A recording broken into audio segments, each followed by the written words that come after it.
guys, Natasha here, and I am severely lacking sleep. And I'm on crazy caffeine kick right now because I stayed up to catch the Samsung Galaxy Unpacked event. What? You were sleeping? Man, freaking normies. Don't worry, I got you. Obviously, the main highlight for the event are the Samsung Galaxy Note 10 and Note 10 Plus. Personally, I only care about the highest spec version, but hey, if it lets people with less money join in the fun, why not? AKA me. I have no money, but I also want the Samsung. The Samsung Galaxy Note 10 has the Infinity O display like the S10, but this time it's in the middle. Guess people didn't know how to look a little bit to the right when taking selfies before, huh? The Note 10 measures at 6.3 inches and the Note 10 Plus is a little bigger at 6.8 inches. This time round, the S Pen does way more than before.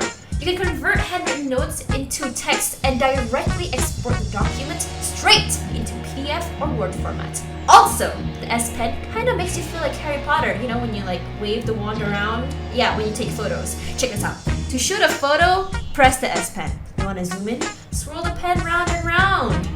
You know what? We can take this a step further to aid in our laziness. You can control YouTube with it just by swishing it around. Isn't that great? Now let's talk about the super cool video features. I'm sure you've heard of bokeh photos unless you've been living under a rock. Now, get ready for bokeh videos. Want to record someone far away with audio? Just zoom in and it will pick up the audio even when you're far away. Now, you can finally hear what Karen has been crap talking behind your back.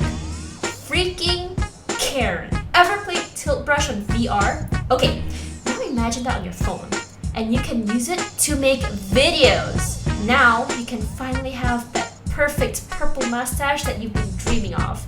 Nobody will know it's fake. Trust me. You remember those AR Snapchat dancing hot dogs? Okay, now imagine if you can take any stuffed doll you want to dance with you. You can do that with the Note 10's depth vision. If you have an Annabelle doll, you can bring her to life, just like in the movies. I know, so creepy, right? If you're wondering why you should be upgrading to the Note 10 when you're already on the Note 9, listen closely. Its CPU is 33% faster, and the GPU 42% faster. Do you want to be left behind in 2000 and late? Yeah, I thought so. If you're a person who forgets to charge the phone all the time, aka me, I'm very forgetful, the Note 10 supports 45-watt fast charging, which means only 30 minutes of charge can last the whole day. Neat! Speaking of fast, there's also a 5G version of this phone. Gotta go fast, right? Now, you don't have to buy a computer when you have this phone, and I'm so happy about that because I have no money. The Note 10 can be used as a computer on its own when you plug it into a monitor, or you can just directly connect it into a Windows computer. So if you want one for yourself, the Note 10 is priced at 3,699 ringgit, whereas the Note 10 Plus is priced at 4,199 ringgit for the 256GB variant and 4,799 ringgit for the 512GB variant. And that's all you missed when you were sleeping last night, and I stayed up to watch it so you don't have to. So make sure you say thank you, nerds. I'm Natasha, and I'm gonna go catch some Z's now.